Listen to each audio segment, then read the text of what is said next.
selamat datang di Bajak, Bincang Pajak bareng Denbar bersama saya Via di episode kelima.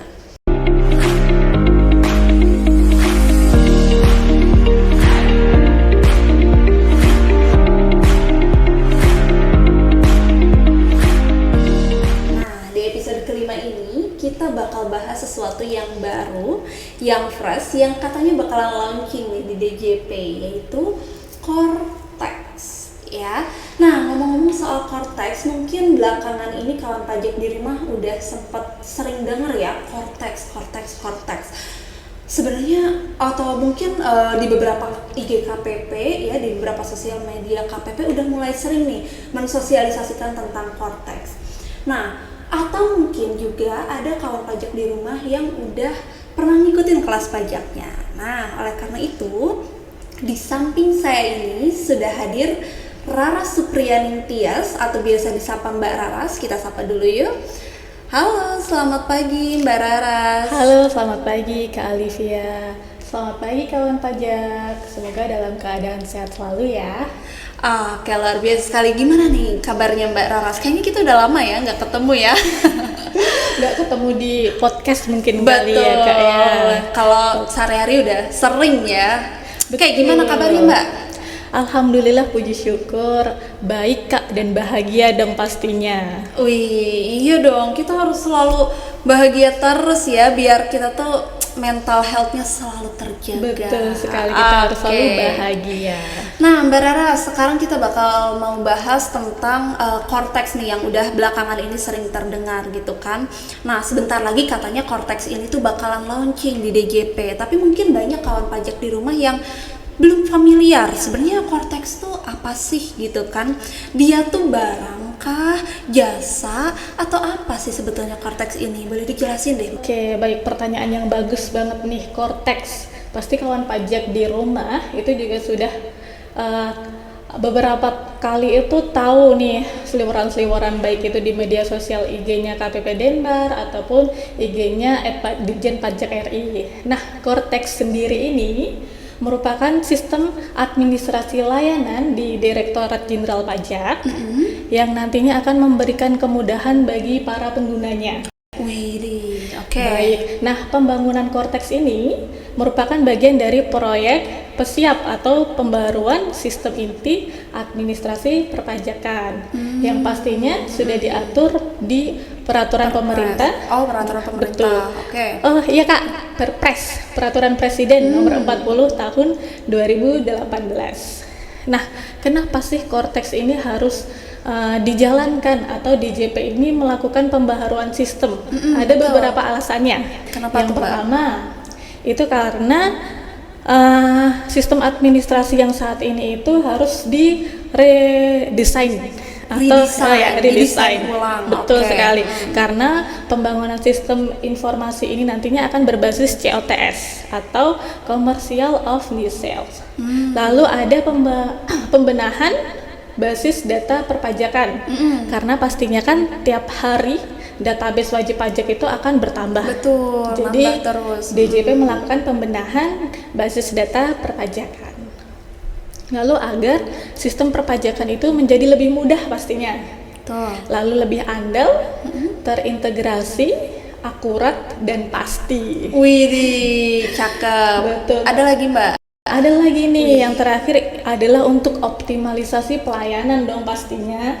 Untuk optimalisasi pelayanan, pengawasan, dan penegakan hukum. Widih, cakep-cakep juga ya sebetulnya tujuan spirit dari dilaunchingkannya si Cortex ini. Jadi mungkin secara keseluruhan intinya DJP ini ingin mempermudah wajib pajaknya dalam melakukan administrasi kewajiban perpajakan. Betul, gitu kali ya Mbak. Optimalisasi pelayanan nanti lebih mudah juga, lebih akurat pasti.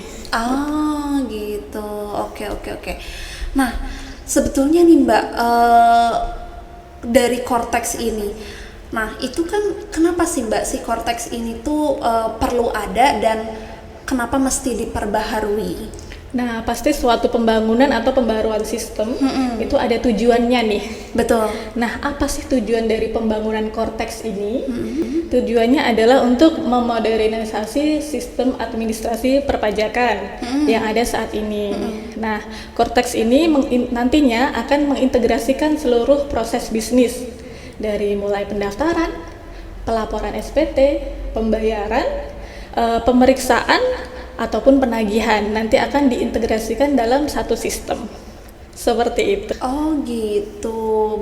Iya sih ya, memang karena kalau misalkan di perpajakan sendiri, wajib pajak sendiri ketika ingin menunaikan kewajiban perpajakannya mereka perlu melakukan beberapa proses bisnis gitu. Betul ya. sekali. Di DJP sendiri juga banyak proses bisnisnya. Tadi Mbak Rara sempat singgung juga ada proses bisnis pendaftaran, pelaporan SPT gitu. Nah, memangnya proses bisnis itu kan sebetulnya udah ada ya, sudah ada. Nah, memangnya kenapa tuh Mbak proses bisnisnya tuh diperbaharui? Apakah memang yang sekarang itu belum efektif kah atau seperti apa Mbak kondisinya sekarang? Baik, kenapa sih harus ada pembaruan sistem? Karena sistem perpajakan saat ini di DJP saat ini itu sistem perpajakannya belum mencakup semua proses bisnis. Tadi tersendiri itu. Iya, benar. Lalu ada peningkatan beban akses dan pengelolaan data. Lalu ada perkembangan dunia digital saat ini.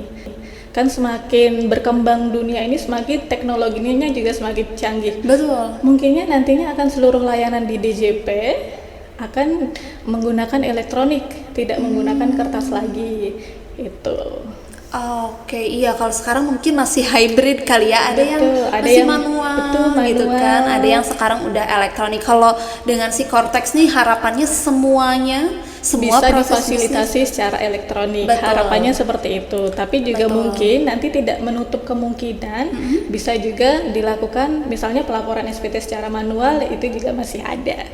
Mungkin memfasilitasi bagi mereka yang kurang terakses gitu ya. Betul, dengan internet. Sekali. Betul. Nah, tadi Mbak sebetulnya di DJP sendiri untuk yang Cortex ini itu ada berapa proses bisnis Mbak? Tadi kan Mbak Raras udah sempat singgung beberapa beberapa proses bisnisnya. Itu sebetulnya ada berapa tuh Mbak yang dirubah sama si Cortex ini? Oke, baik. Jadi keseluruhannya itu ada 21 proses bisnis kawan pajak. Tetapi nanti yang akan terdampak kepada wajib pajak atau kepada pengguna kawan pajak semua itu ada 5 proses bisnis. Oh, oke, 5 aja ya. 5 proses bisnis nantinya yang akan terdampak secara langsung. Yang pertama itu adalah proses registrasi atau pendaftaran. Tadi kan kita udah sempat singgung ya.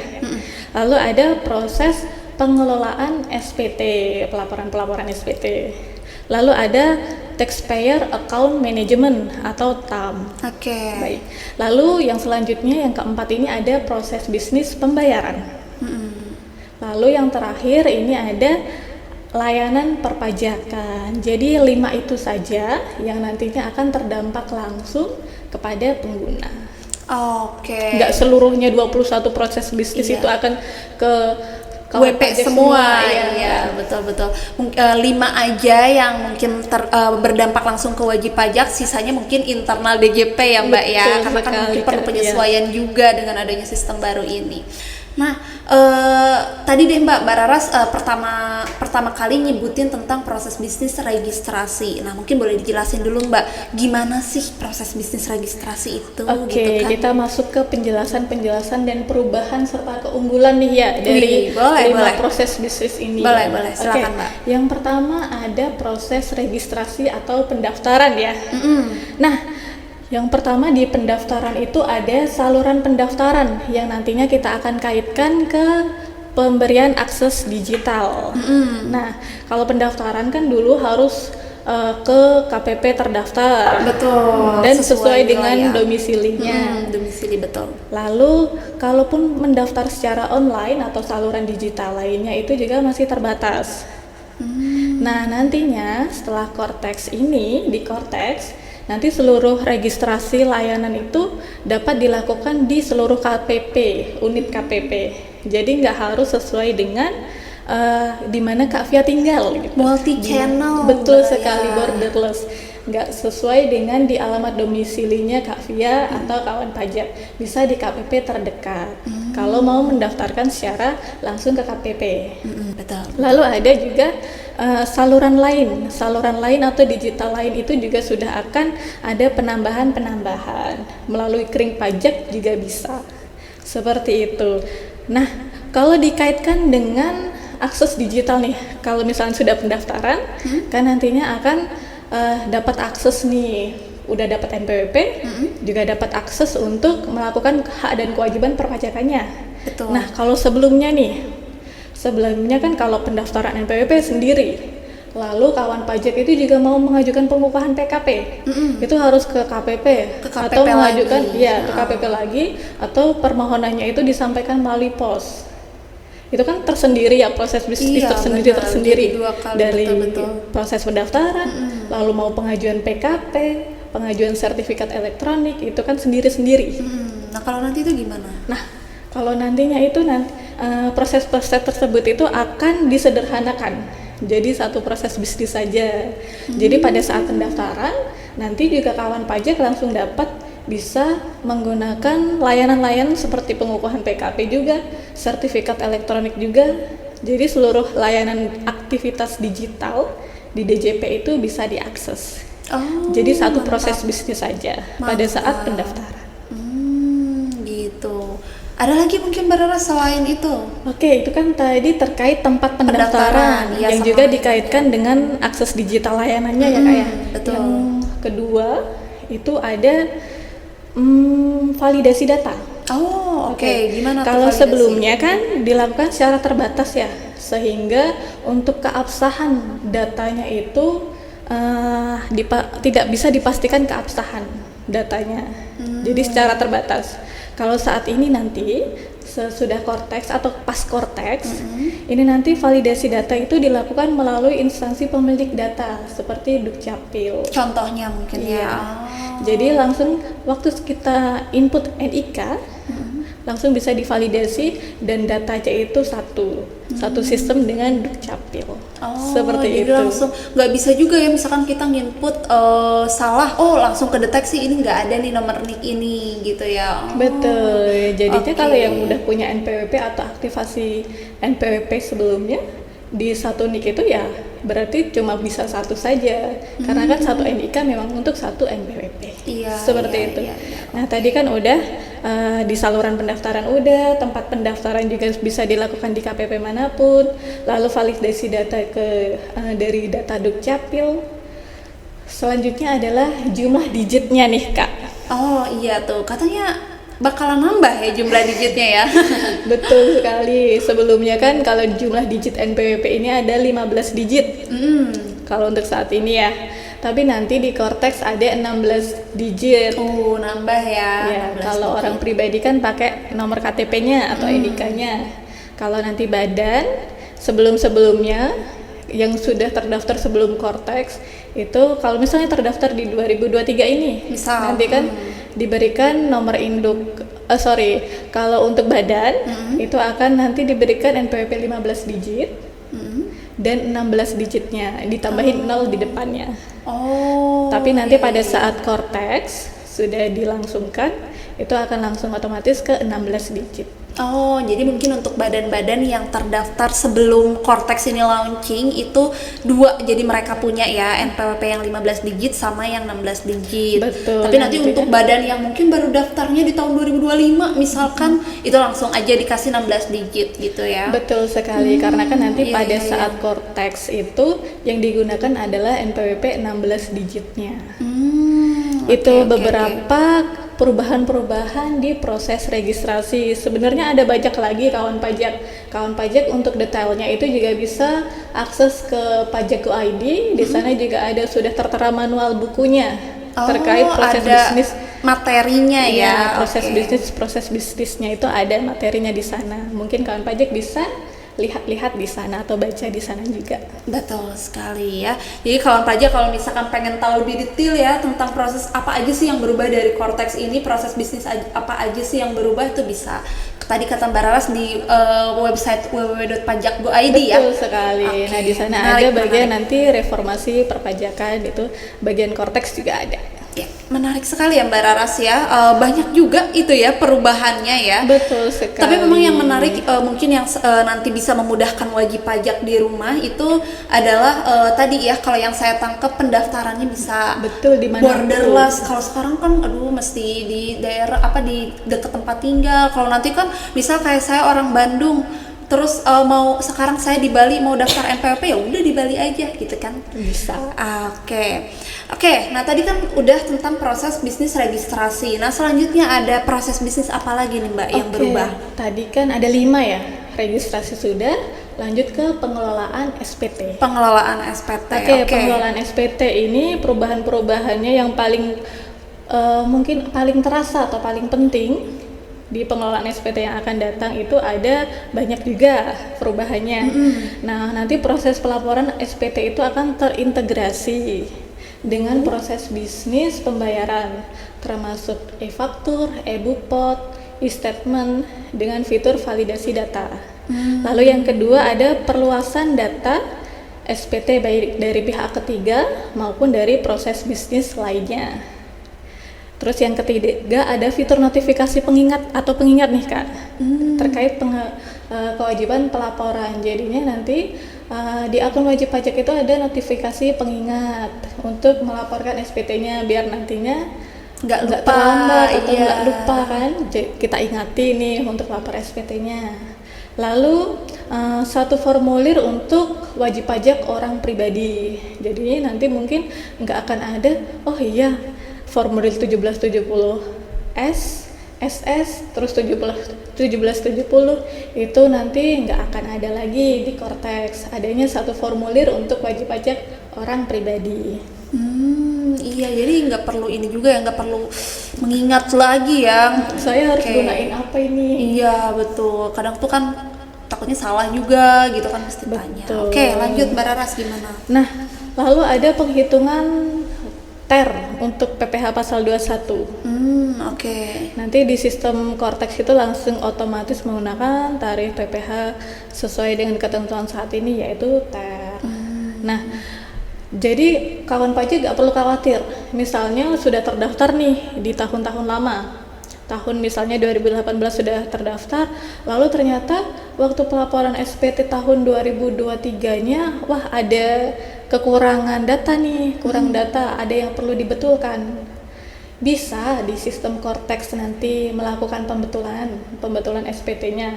Nanti seluruh data-data perpajakan yang sebelumnya itu akan dimigrasikan ke Cortex. Jadi pembetulannya itu dilakukan di Cortex juga. Oh iya, walaupun misalkan udah pernah laporan pakai sebelum Cortex di sistem yang ada di sekarang. DJP online mungkin ya. Nanti pembetulannya di Cortex masih bisa karena datanya nanti juga dipindahin. Betul, dipindahin ke Cortex. Seperti itu kalau untuk penyiapan atau pengelolaan SPT. Nah, ini juga penting sekali kawan pajak. Kalau dulu kan penyiapan SPT itu e-faktur sendiri nih.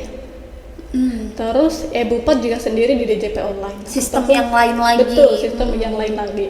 Apalagi untuk tahun-tahun sebelumnya, jika kawan pajak belum melapor PPh pasal 21 misalnya, itu kan di aplikasi iSPT. Jadi beda lagi nih. Beda lagi, banyak banget ya. Nantinya itu akan disatukan dari pembuatan faktur pajaknya, pembuatan bukti potongnya, pembayaran dan pelaporan akan disatukan dalam satu sistem. Jadi nggak perlu ingat, pembuatan faktur di aplikasi apa ya, e-faktur. Lalu buat bukpot nanti harus pindah lagi ke sini. Nanti akan disatukan sistemnya. Seperti itu. Iya, kalau sekarang kan mau bikin e-faktur di aplikasi, lapornya di e-faktur web. Nanti mau yang bikin bukti potong beda lagi. Itu benar-benar effort banget nih buat wajib pajak yang pemula gitu, yang awam kan memang effort banget. Kalau nanti di Cortex tuh pokoknya all in one ya Mbak Raras ya. Satu semua di sana, mulai dari bikin sampai lapor sampai bayar di sana juga ya. Betul sekali. Pengingatnya juga di sana. Bukti lapornya juga ada dapat di sana. Wih, canggih banget berarti ya. Nanti kok jadi gak sabar ya ini buat segera luncur Cortex-nya ya Mbak ya. Oke, nah selanjutnya Mbak Raras, tadi Mbak Raras juga nyebutin ada yang berubah dari proses bisnis TAM, Taxpayer Account Management ya Mbak Raras ya. Oke, kita ke selanjutnya nih, ke TAM ya Pak ya. Perubahan-perubahan apa sih yang ada nanti di Cortex? Nah, TAM atau Taxpayer Account Management ini merupakan manajemen akun wajib pajak. Nah, ini adalah proses bisnis pengelolaan informasi perpajakan untuk setiap wajib pajak. Nantinya akan menampilkan profil wajib pajak, hak dan kewajiban wajib pajak yang komprehensif dan terkini. Jadi profil-profil wajib pajak akan ditampilkan di TAM atau Taxpayer Account Management. Nah, untuk lingkupnya itu ada 2 yang ada di TAM ini. Yang pertama yaitu ikhtisar profil wajib pajak dan buku besar wajib pajak. Mungkin kita akan bahas kalau ikhtisar profil itu seperti apa ya? Boleh, silakan Mbak. Oke, ikhtisar profil itu nanti akan menampilkan identitas wajib pajaknya, jenis pajak terdaftarnya orang pribadi, badan, terus riwayat permohonan apabila udah pernah melakukan permohonan pemindah bukuan dan lainnya itu akan terekam di sana. Muncul ya. Betul, akan terrecord di sana. Lalu ada riwayat saldo atau daftar fasilitas-fasilitas yang ada di DJP. Terus nanti kita akan ke ruang lingkup yang kedua, yaitu buku besar. Di sana itu berisi rincian hak dan kewajiban wajib pajak. Nah, fitur-fiturnya itu ada riwayat transaksi, ya. Ada rekonsiliasi juga dan rekonsiliasi. Terus nanti ada data-data di situ itu dapat terotomatis dan dapat diunduh secara langsung. Oh, gitu. Di buku besar itu juga tertampilkan misalnya hak dan kewajiban kayak ada STP dan lainnya itu akan muncul di buku besar. Di buku besar tadi ya. Oke. Oke, itu ya kalau untuk lingkupnya. Pasti ada manfaatnya dong. Betul, kalau misalkan ada perubahan kan mestinya ada tambahan Betul, manfaat ada dong. keunggulannya. Oke, apa Seperti tuh, itu Mbak Raras? manfaatnya itu terintegrasi pastinya, karena menyajikan data dan informasi itu secara real time atau dalam suatu aplikasi. Lalu andal, informasi perpajakannya itu relevan dan dapat diakses oleh wajib pajak. Lalu komprehensif di sini adalah menampilkan data dan informasi perpajakan secara lengkap dalam satu tampilan aplikasi atau sistem di situ. Lalu ada kemudahan akses, karena diaksesnya juga di Cortex dalam satu akun Cortex itu, ya berarti nggak perlu ngingetin password yang lain-lain, cukup satu Cortex itu aja. Terpusat berarti Iya, ya. betul, terpusat. Seperti itu kalau untuk proses bisnis Taxpayer Account Management. Oke, Mbak Raras tadi sempat singgung soal ikhtisar profil lengkap, berarti nanti kalau di Lengkap. Cortex tuh ya ininya data-datanya tampil di sana ya. Betul sekali. Sekarang kan paling cuma nama, alamat, gitu-gitu Betul, ya, nomor KLU, HP gitu. Nanti di sana akan secara lebih lengkap dan lebih rinci. Ada juga daftar banknya mungkin yang sudah didaftarkan. Even banknya juga terdaftar. Betul di sana. sekali, ada juga. Jadi nggak sabar ya Mbak Raras ya, ini Cortex tuh nanti seperti apa gitu kan. Oke, Mbak Raras tadi juga saya sempat flashback lagi ke proses bisnis sebelumnya. Saya juga sempat tadi bilang bahwa pelaporan itu mulai dari PPN, PPH, dari mulai bikin sampai lapor, sampai bayar. Nah, Betul. itu satu di Cortex itu. Betul sekali. Nah, saya jadi penasaran nih, proses bisnis pembayarannya juga berarti kan ada perubahan dong. Ada juga. Nah, itu seperti apa Mbak perubahannya? Oke, kita lanjut ke proses bisnis pembayaran. Pembayaran, betul. Nah, perubahan itu sebagian besar itu transaksinya nanti akan secara otomatis. Dan nanti kode billing itu bisa membuat kode billing itu gak cuma satu kode billing saja, tapi bisa beberapa. Oke. Lalu nanti kalau untuk perubahan-perubahan lainnya di pembayaran itu ada yang namanya deposit pajak. Itu baru dengar tuh. Nanti di sana ada namanya itu deposit pajak. Deposit pajak itu merupakan salah satu fitur juga di Cortex yang dapat melakukan pembayaran lebih dulu daripada kewajiban pajaknya itu timbul. Jadi kita kayak bukan membayar sih ya, kayak nabung. Mungkin konsepnya kayak dompet digital. Betul sekali mungkin ya. Jadi kita buat kode billing deposit. nanti pada saat kita ada kewajiban bayar nih, misalnya PPh pasal 21, kita punya deposit, langsung bisa bayar dan lapor. Nggak usah bikin kode billing kayak sekarang ya. Nggak perlu. Jadi kita nggak perlu mikir nih, wah kode billingnya apa ya ini ya, 411211 atau 41121. Oh Gitu. iya, kalau sekarang kan wajib pajak mesti ngapal dulu ya, PPh pasal 23 kode billingnya apa, 21 apa. Betul sekali, karena dengan adanya deposit ini, dengan satu kode billing aja bisa untuk melaporkan beberapa jenis wajib pajak seperti itu. Kalau Bisa untuk di proses melaporkan pembayaran, ini kali ya, melaporkan beberapa jenis pajak kali ya. Betul. Iya. Oke, Oke, itu untuk oke. pembayaran. Nah, seperti itu Kak, kalau untuk proses bisnis pembayaran. Iya menarik ya. Oke, ada juga nih kayaknya di proses bisnis pembayaran itu ada proses penyesuaian namanya. Apa tuh penyesuaian? Permohonan pengembalian kelebihan pembayaran pajak itu dan pemindah bukuan itu dapat diajukan secara mandiri di Cortex oke. juga. Jadi nantinya juga akan secara langsung dapat hasilnya di situ di sistem Cortex. Jadi wajib pajak nggak perlu datang ngambil bukti PBK ke KPP ya. Kalau sekarang kan aduh mana ya cetakan PBK-nya, datang ke KPP. Kalau nanti tuh pokoknya di Cortex aja udah cukup ya. Betul sekali. Seperti itu untuk proses bisnis pembayaran. Nanti kawan pajak apabila ingin lebih detailnya ada juga kok manual bukunya. Ada juga nanti rincian-rincian penjelasannya itu di tadi pajak.go.id www.pajak.go.id. Materinya di www.pajak.go.id ya. Betul, .id.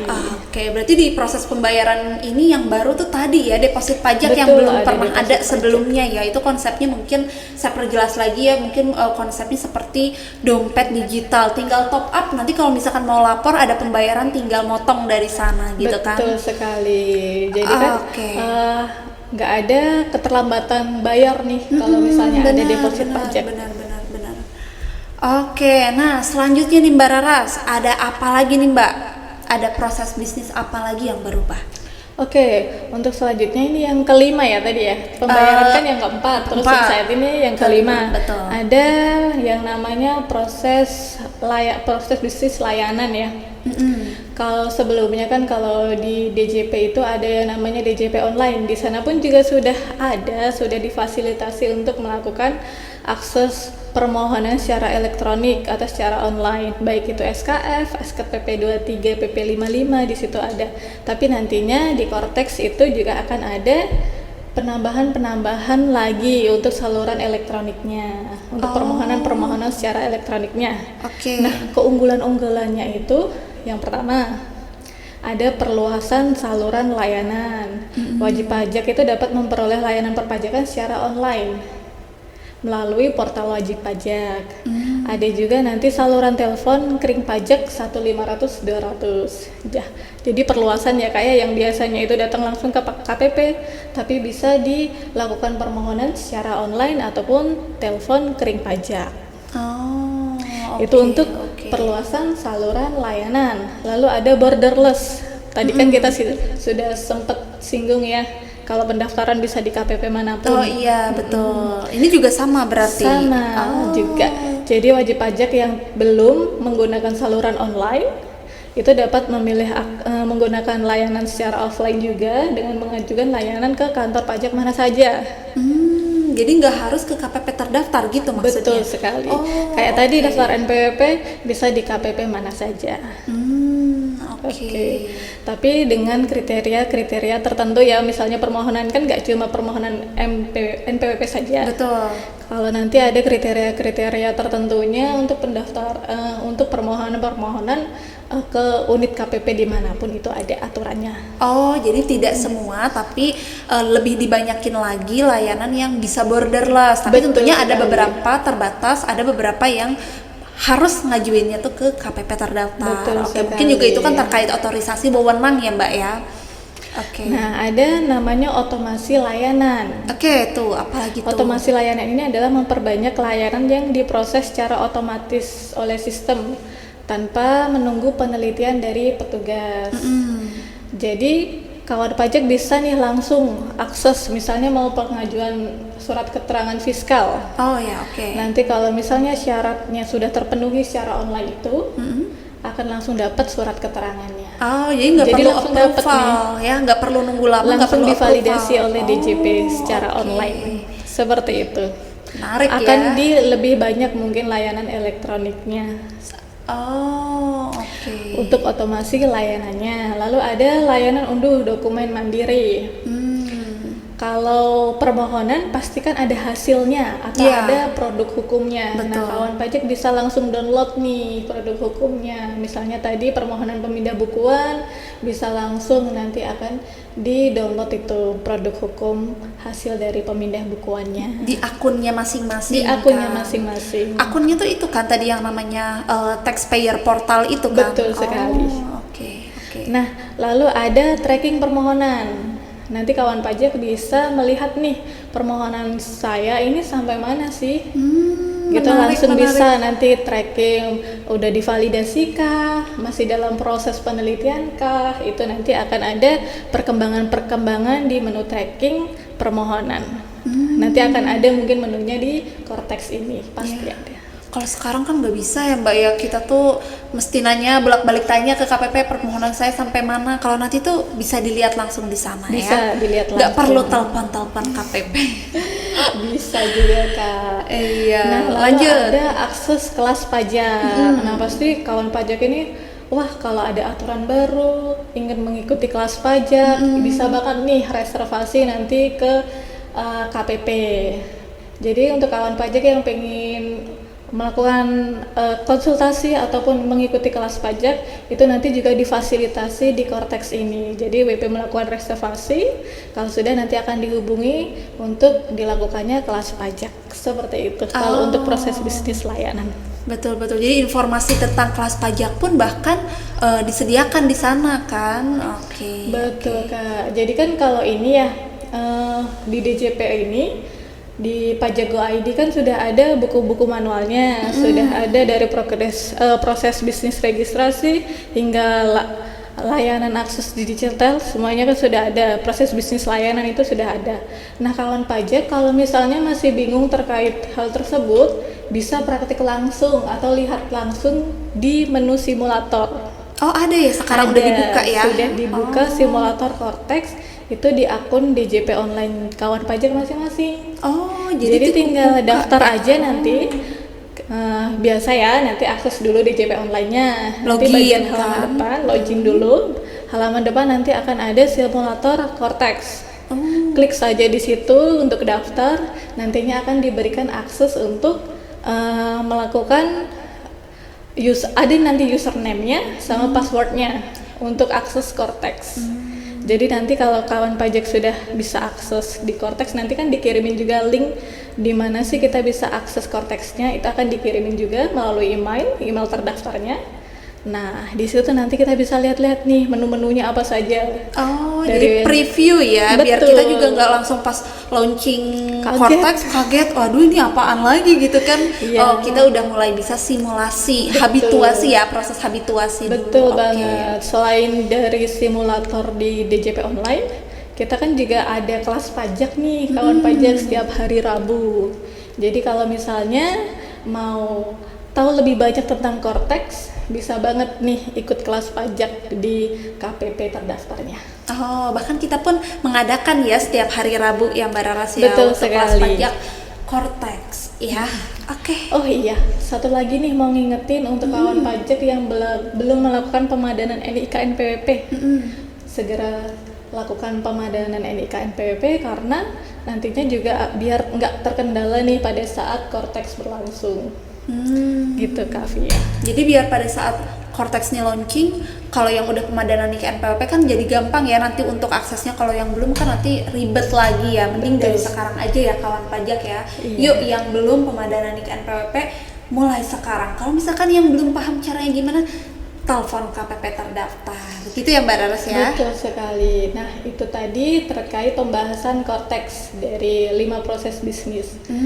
Di luar itu kami juga mengingatkan ya waspada terhadap penipuan ya Kak ya, phishing. Wah iya. Karena kan sekarang marak terjadi nih. Benar-benar katanya ada yang bahkan sampai terkuras ya isi rekeningnya. Wah itu wajib pajak mesti hati-hati ya. Kayak gimana tuh Mbak Raras? Kalau misalnya kawan pajak di WA terkait data-data atau pengkinian data, mohon untuk tidak melakukan hal-hal yang disuruh atau dihimbau dari WA tersebut. Karena kantor pajak ini atau DJP itu tidak pernah memberitahukan atau melakukan pemutakhiran data melalui WA. Jadi jangan dilakukan. Iya, itu rawan banget spoofing. Betul, gitu kan, spying. phishing. Pokoknya nanti wajib pajak, kawan pajak yang ada di rumah nih, kalau misalkan ada yang WA atau email yang kurang dapat dipastikan ya sumbernya, itu jangan sekalipun klik link gitu kan, ataupun arahannya. iya gitu, atau jangan unduh file-file apa deh kalau nggak tahu gitu ya. Takutnya kan jangan download file-file yang disuruh untuk mendownload di situ. iya, itu bahaya banget sih, karena itu bisa jadi sarana untuk spying gitu ya. Betul sekali Kak Fia. Betul. Perlu hati-hati tuh buat kawan pajak ya. Betul. Nanti kalau misalnya memang kurang pasti nih, kurang yakin ini dari DJP atau bukan, silahkan datang langsung ke KPP untuk menanyakan atau hubungi Krik Pajak juga bisa. Mantap sekali. Ada lagi mungkin Mbak Raras yang mau disampaikan buat kawan pajak di rumah? Itu saja mungkin Kak, terkait Itu Cortex, saja, ya. terkait phishing, terus terkait pemadanan NIK. Jadi tadi banyak banget juga ya. Memang ya kalau saya perhatikan tadi dari penjelasannya Mbak Raras, itu banyak sekali yang berubah dari sistem yang ada saat ini. Tujuannya pokoknya untuk memudahkan. Betul. Jadi jangan rubah lagi. Kita nih pokoknya DJP ini melakukan melakukan improvement untuk kemudahan dari wajib pajak sendiri dalam melakukan kewajiban perpajakannya. Diharapkan kan dengan adanya Cortex ini semuanya bisa jadi lebih online, lebih terintegrasi, lebih mudah juga. Betul ya? sekali. Oke, terima kasih Mbak Raras atas penjelasannya. Terima kasih juga udah mau hadir di podcast kali ini ya, di sela-sela kesibukan Mbak Raras sudah mau menyempatkan waktunya. Terima kasih banyak Mbak Raras. Terima kasih. Nah, itu tadi podcast episode kelima dari Bajak. Semoga apa yang disampaikan oleh Mbak Raras di episode kelima kali ini dapat bermanfaat, dapat memberikan informasi juga buat kawan pajak di rumah. Dan apabila kami berdua di sini ada salah-salah kata, ada salah-salah kalimat yang diucapkan yang Mbak Raras, kami mohon maaf yang sebesar-besarnya. Akhir kata, sampai jumpa di podcast Bajak berikutnya. Terima kasih.